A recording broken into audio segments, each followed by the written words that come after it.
May Day protests turned violent, and we're there as police move in to arrest demonstrators. The unpermitted march downtown Portland got out of hand after people started spilling into the streets, even turning into an all-out brawl between bike police and the demonstrators. Welcome, everyone, to KOIN Local 6 at 6. I'm Kelly Day. And I'm Jeff Gianola. We have live team coverage of the May Day events that led to multiple arrests and vandalism, and they're not over yet. Let's start with KOIN Local 6 reporter Joel Iwanaga live at the South Park blocks now, where the demonstrators are gathering, Joel. They are and marching, Kelly. I want to show you exactly where we are. We're at 2nd and Washington. We have a number of police officers right here on bicycles actually protecting what we believe is the bus right here. And also, they don't want these protesters going onto the Morrison Bridge right here. Now, I want to show you where the march is taking place. Matt, if you could follow me into here. We see here the protesters here. There's hundreds of them. Back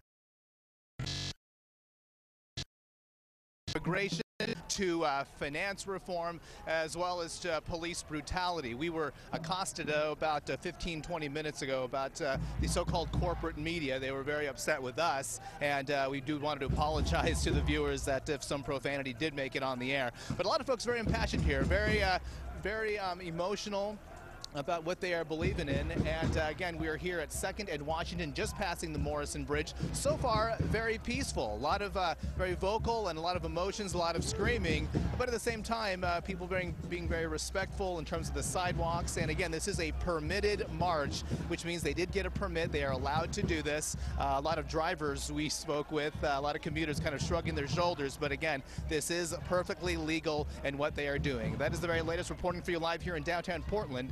I'm Joel Iwanaga, KOIN Local 6. Back to you in the studio. Okay, it was a different scene 6 hours ago when dozens clashed with police in downtown. A group refused to get a permit, and they wouldn't share their plans with police. KOIN Local 6 reporter Kacey Montoya live with the disruptions that occurred downtown there. Kacey?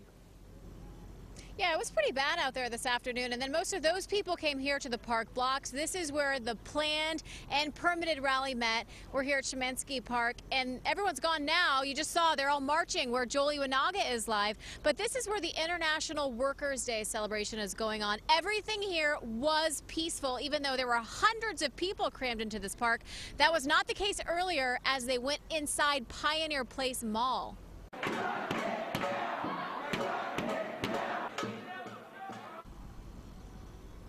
Tell you, I've never seen so many store employees lock the doors faster than they did today. It only lasted about 10 minutes, but they were very rowdy. Then they left. That's when things kind of started to go down. Those arrests all happened before they went inside Pioneer Place today. 12 in all so far.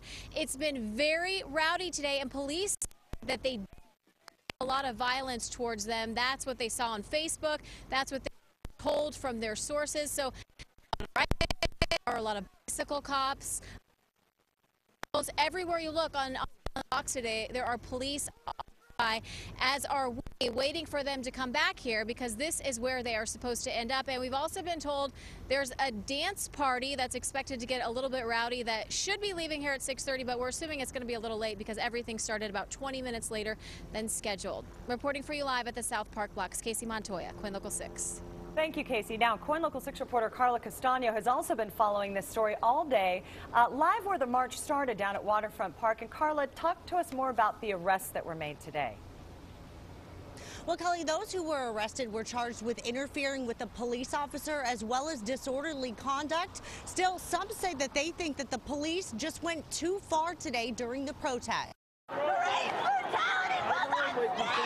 About a dozen arrests made during the march without a permit.